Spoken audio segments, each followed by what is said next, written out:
dari kepolisian. Jajaran Polsek Cibadak Polres Sukabumi membagikan 30 paket sembako kepada warga di sekitaran Cibadak Kabupaten Sukabumi dengan menyisir setiap sudut kota Cibadak. Menurut Kapolsek Cibadak Kabupaten Sukabumi AKP Ridwan Ishak mengatakan sesuai perintah Polri mulai dari pusat daerah hingga wilayah, sektor memberikan bantuan paket sembako bagi warga yang terdampak kenaikan harga BBM untuk sedikit meringankan beban mereka. Adapun sasaran bantuan yakni angkutan umum, PKL, pedagang asongan dan juga penjual kopi.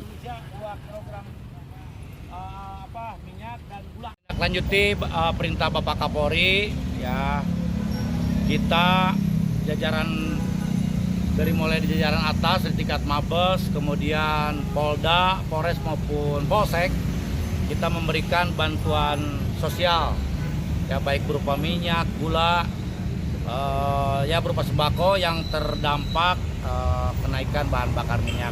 Ya, ini sedikit membantu saja masyarakat dari Kepolisian Negara Republik Indonesia itu. Ya. Tadi berapa sembako dibagikan, Mandan? Hanya 30.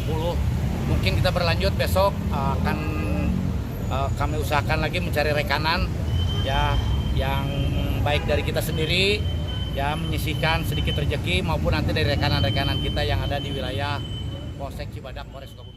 Menurut penerima paket sembako, Herman mengatakan dirinya mengaku bersyukur mendapatkan bantuan sembako dari petugas kepolisian. Dari Cibadak Kabupaten Sukabumi, Muhammad Ujang Heriaman melaporkan untuk Dinamika. Nah, ini yang kosong nih.